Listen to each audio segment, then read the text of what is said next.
வணக்கம் நண்பர்களே, நான் உங்கள் விஜயகுமார். இது எலக்ட்ரிக்கல் எக்ஸ்பிரஸ் நம்ம சேனல். இந்த பதிவில் நாம் இந்த mrgi டிஜிட்டல் கண்ட்ரோலில் ஸ்பெஷல் ஃபங்க்ஷன்ஸை பற்றி தான் நாம் பார்க்க போகிறோம். அது என்ன ஸ்பெஷல் ஃபங்க்ஷன்ஸ்? அதாவது இந்த mrgi கண்ட்ரோலானது 1.5 ஹெச்பிக்கு நான் அந்த வீடியோ எடுத்து நான் ஏற்கனவே போஸ்ட் பண்ணியிருக்கேன் நம்ம சேனலில். அதாவது இது ஒரு மோட்டார் ஸ்டார்டர், கண்ட்ரோல் சொல்கிற மோட்டார் ஸ்டார்டர். இந்த 1.5 ஹெச்பி சப்ரசிபிள் மோட்டாரோட ஸ்டார்ட் ஆனது ஏகப்பட்ட விஷயங்களை உள்ளடக்கி இருக்கிறதா தான் மீண்டும் ஒரு பதிவு போடலாம். ஆக்சுவலாக கேட்டாங்க அதில் நிறைய கமெண்ட்ஸ் வந்துட்டு இருக்கு. அந்த கமெண்ட்ஸுக்கு பதில் சொல்லணும் இல்லையா, அதுக்காகவும் இந்த பதிவை நான் மேக் பண்ணி போகிறேன். ஆக்சுவலாக அந்த ஸ்டார்ட்டில் 3 முக்கியமான சிறப்பம்சங்கள் இருக்குது. அதாவது ஏற்கனவே ஒரு 7 விஷயங்கள் இருக்குது. அதை பற்றி நான் போன வீடியோ போட்டிருக்கேன். அந்த mrgi கண்ட்ரோல் பற்றின வீடியோஸ் ஒரு 2 வீடியோ நான் போட்டிருக்கேன் நினைக்கிறேன்.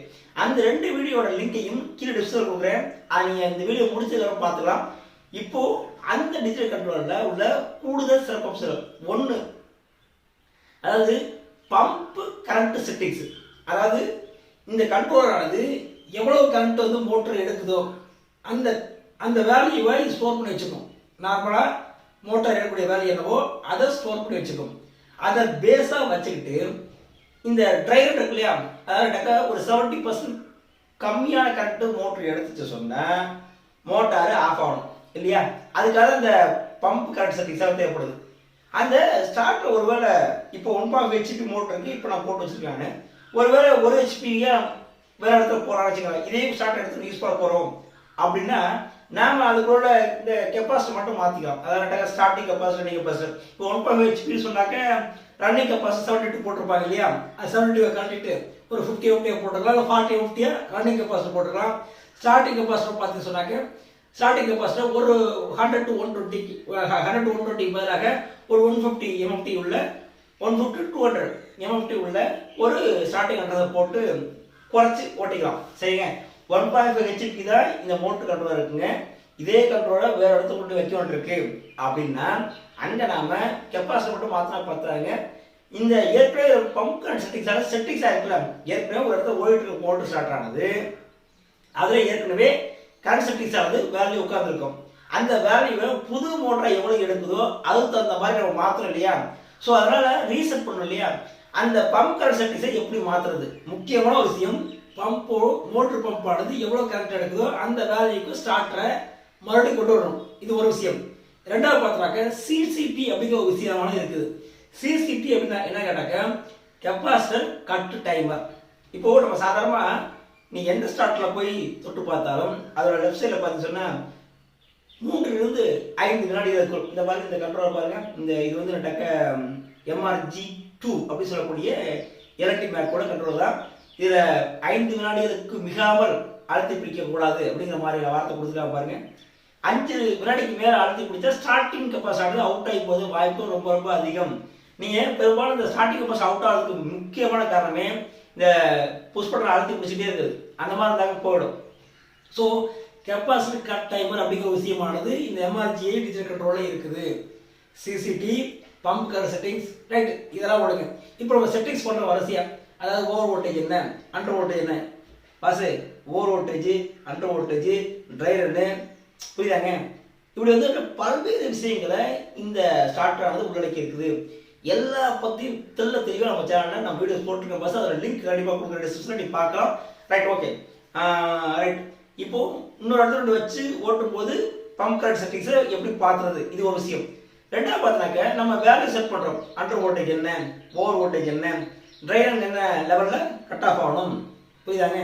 ஓவர் கரண்ட் ட்ரிப் டைம், அதாவது ஓவர் கரண்ட் ட்ரிப் டைம் என்ன அப்படின்னு சொல்லிட்டு நாம் செட் பண்ணிப்போம். எத்தனை பர்சன்டேஜ் வேல்யூ போடுச்சுன்னா ட்ரிப் பண்ணணும்னு சொல்லிட்டு நாம் இஷ்டத்துக்கு ஏதோ பண்ணிட்டோம் நமக்கே புரியல அப்படிங்கிற மாதிரி இருந்தாக்க மொத்தமாக டிஃபால்ட் செட்டிங்ஸ் எப்படி கொண்டு போகலாம். இந்த கண்ட்ரோலரை மொத்தமாக டிஃபால்ட்டாக கம்பெனிக்காரர் கொடுத்தாங்கல்ல, கம்பெனிக்காரர் கொடுக்கும்போது என்ன வகை இருந்ததோ அந்த செட்டிங்ஸ் வேல்யூ ஏற்கனவே என்னென்ன செட்டிங்ஸ் வேல்யூ இருந்ததுன்னு கேட்டால் இந்த சைடில் தெரியும் பாருங்க. ரைட், இந்த கிளிப்பில் என்ன தெரியுதோ இதுதான் கம்பெனிக்காரர் செட் பண்ணி கொடுத்துக்கூடிய வேல்யூஸ், புரியுதாங்க. நம்ம விருப்பத்துக்கு நம்ம இடத்துல இருக்கக்கூடிய வோல்டேஜ் தகுந்த மாதிரி அண்டர் வோல்டேஜ், ஓவர் வோல்டேஜ் நாம் செட் பண்ணலாம். அதுபோல் ஓவர் கரண்ட் ட்ரிப்பிங் எத்தனை பர்சன்டேஜ் ஆகும்போது ட்ரிப் பண்ணணும், எத்தனை செகண்ட்ஸ் மேலே போகும்போது எத்தனை செகண்டுக்கு மேலே கூடுதலாக எடுத்து ட்ரிப் பண்ணலாம். இந்த வேல்யூ எல்லாம் தனித்தனி நம்ம செட் பண்ண முடியும். சரிங்க, இந்த டிஃபால்ட்டாக கம்பெனிக்காரன் கொண்டு போகும்போது எப்படி கொண்டு போய் செட் பண்ணுறது, இது ரெண்டையுமே இந்த பதிவில் தெளிவாக பார்க்க போகிறாங்க. முழுமையான வீடியோ நம்ம சேனலில் இப்போ நீங்கள் பார்த்து சொன்னாக்க அந்த செட் பண்ணி ஆன் பண்ணி ஆஃப் பண்ணி ஒரு காட்டுறாங்க. வாங்க பார்க்கலாமா? ரைட், வாங்க.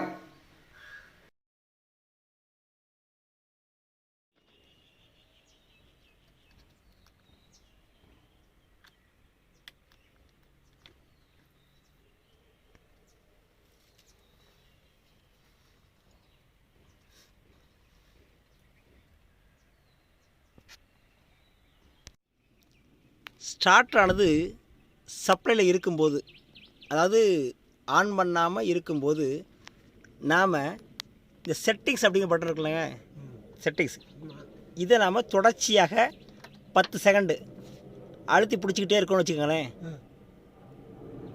பிசி அப்படி காட்டுதாங்க. டிஎஃப்டி அதாவது டிஃபால்ட் செட்டிங்ஸுக்கு போயிடுச்சு. இப்போ ஃபுல்லாக ரீசெட் ஆகிடுச்சு அப்படி சொல்லிட்டு அர்த்தம். இந்த மாதிரி ரீசெட் ஆகிடுச்சுனாக்க இப்போது இந்த ஸ்டார்டரானது ஃபேக்ட்ரியில் எப்படி இருந்துச்சோ அதே மாதிரி இருக்குது அப்படி சொல்லிட்டு அர்த்தம். Fully reset. ரைட், இப்போது நம்ம ஸ்டார்டர் ஆன் பண்ணாக்க பம்ப்பு கரண்ட் செட்டிங்ஸ் ஆனது இதில் வந்து நெட்டாக ஸ்டோர் ஆகும். அதாவது நம்ம மோட்ரு பம்பானது எவ்வளோ கரண்ட் எடுக்குதோ அதை வந்து நெட்டக்க இது எடுத்துக்கிட்டு இதில் வந்து நெட்டக்க இதோட டேட்டா ஸ்டோரேஜ் யூனிட்டில் போய் ஸ்டோர் ஆகும். அப்படி ஸ்டோர் ஆகிறதுனால நாம் இந்த ட்ரை ரன் ப்ரிவென்ஷன் இதெல்லாம் செட் பண்ணுறோம் இல்லையா, over voltage production, under voltage production, try run production, இது எல்லாமே பார்த்தோன்னாக்க புதிதாக நமக்கு இதில் ஸ்டோர் ஆகும். டிஃபால்ட் செட்டிங்ஸை பார்த்தாச்சுங்க. இப்போ அடுத்தது நாம் இதில் இருக்கக்கூடிய அனைத்து செட்டிங்ஸையும் பார்த்துருவோம். ஜஸ்ட் செட்டிங்ஸ் அழுத்திருக்கேன் நான். இப்போ பிசினா பம்ப் கரண்ட்டு சொல்லிட்டு பேர். ரைட்டு, இதை எல்லாத்தையும் பார்ப்போம். முதல்ல பிசினா பம்ப் கரண்ட்டு, ஓவர்லோடு, ஓஎல்னா ஓவர்லோடு, டிஆர்என்னா dry run, high voltage HIP அப்படிங்கிறது, இது லோ வோல்டேஜ், இது ஓவர்லோடு ட்ரிப் டைம், இது ட்ரை ரன் ட்ரிப்பிங் டைம், இது ஓஎஃப்டினா ஆஃப்லைன் டைமிங், எஸ்கேப் எல்லாம் வந்தாச்சு. ஓகே, ரைட்டுங்க. இப்போது நம்ம டிஃபால்ட் செட்டிங் போயிருக்கோம் இல்லையா, அதனால் பம்ப் கரண்ட்டு 0 காட்டு பாருங்கள், 3 கோடு காட்டு பாருங்கள். எஸ், இது பம்ப் கரண்ட்டானது 0 அப்படி கோடு காட்டுறதுல எதுவுமே வேல்யூ செட் ஆகலை அப்படின்னு சொல்லிட்டு அர்த்தங்க. ரைட், இப்போ மோட்ரை இதை இன்கமிங் ஆஃப் பண்ணிட்டு மோட்ரு ஆன் பண்ணி பார்ப்போம். பம்ப் கரண்ட் ஸ்டோரிங் பார்க்கலாம். முதல் முறையாக இந்த ஸ்டார்டரை ஆன் பண்ணும்போது பம்ப் கரண்ட் செட்டிங்ஸ் ஆனது முதல்ல ஸ்டோர் ஆகும். இப்போது ஸ்டார்டர் ஆன் பண்ணலாமாங்க? ரைட், ஆன் பண்ணுவோம். 3 செகண்டுக்குள்ளே நம்ம கையை விட்டுருணுங்க. ரைட், இப்போ ஆன் பண்ணியாச்சு. இப்போ எஸ்பிசின்னு காட்டு பாருங்கள். எஸ்பிசினா செட்டு பம்ப் கரண்ட் சொல்லிட்டு அர்த்தம். இப்போ பம்ப் கரண்ட் வேல்யூ ஆனது 9.4 அப்படின்னு சொல்லி காட்டுது. எஸ், தொடர்ச்சியாக 9.4 இது தொடர்ச்சி எஸ்பிசி காட்டி இது வந்து ஸ்டோர் ஆகிடும். இப்போ பாருங்கள். Right, okay. இப்போது எஸ்பிசினா set pump current value set ஆகி போய்விட்டது அப்படின்னு சொல்லிட்டு அர்த்தம். 9.3 ஆம்ஸ் சொல்லிட்டு அர்த்தம். எப்போ மோட்ரு ஓடினாலும் ஓடும்போது வோல்டேஜையும் இந்த கரண்ட்டையும் மாறி மாறி காட்டிக்கிட்டே இருக்கும். இப்போ நம்ம இன்கமிங் ஆஃப் பண்ணிட்டு திரும்ப ஆன் பண்ணி என்ன பம்ப் கரண்ட்டானது இதை வேல்யூ செட் ஆகிருக்கு அப்படின்னு சொல்லிட்டு கன்ஃபார்ம் பண்ணலாமாங்க? ஓகே, இப்போ ஆஃப் பண்ணி ஆன் பண்ணியிருக்கேன். இப்போது எல்என்டி காட்டுதாங்க. அதுக்கு அடுத்ததா 200 வோல்ட் காட்டுதா. இப்போ செட்டிங்ஸு, அடுத்து பிசி ஓவர்லோடு வேணால் பிசி வச்சுக்கலாம். பிசி வேல்யூ பாருங்கள் 9.3 ஆம்ஸ். ஓகேவா? பம்ப் கரண்ட்டு 9.3 ஆம்ஸுங்க. Okay, right. இப்போ நம்ம ஓவராலாக அனைத்து செட்டிங்ஸையும் ஒரு வாட்ச் பண்ணிடுவோம்.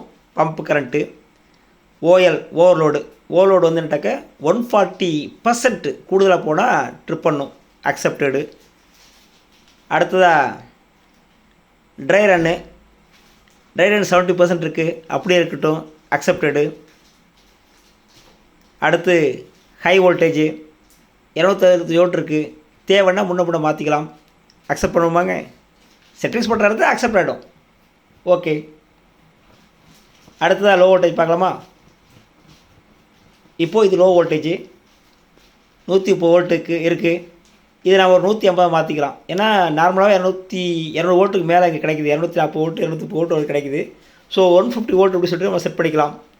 செட் பண்ணிக்கிட்டு அக்செப்ட் கொடுத்துக்குவோம். அடுத்ததாக ஓவர்லோடு ட்ரிப் டைமிங். இந்த ட்ரிப் டைமிங் பார்த்தா 15 செகண்ட் அப்படி செட் ஆகிருக்கு.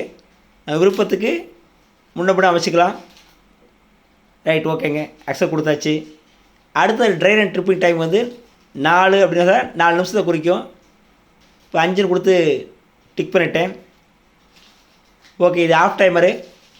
இந்த ஆஃப் டைமரை யூஸ் பண்ணி நம்ம எவ்வளோ நிமிஷத்தில் ஆஃப் பண்ணலான்னு சொல்லிட்டு செட் பண்ணலாம். ஓஎஃப்டிங்கிறது எஸ்கேப் கொடுத்து வெளில வந்துடலாம். சரி, இது ஆஃப் டைமரு. ஆஃப் டைமர் பாருங்கள், 1 2 3 5 6 7 8 9 10 11. நம்ம இது வந்து நிமிஷத்தை குறிக்கிங்க.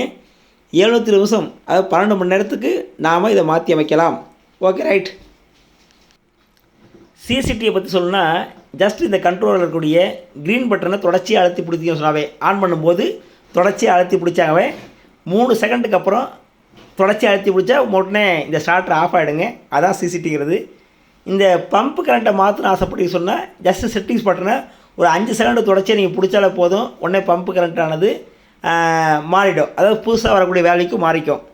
ஓகேவாங்க. இந்த பதிவு பல வகையில் உங்களுக்கு பயன்படும் அப்படின்னு சொல்லிட்டு நான் நம்புகிறேன். ஏற்கனவே போட்ட பதிவோட லிங்க்கையும் கீழே டிஸ்கிரிப்ஷனில் கொடுக்குறேன், நீங்கள் போய் பாருங்கள். தொடர்ச்சியாக நீங்கள் எல்லோரும் நம்ம சேனலுக்கு சப்போர்ட் பண்ணுங்கள். நன்றிங்க.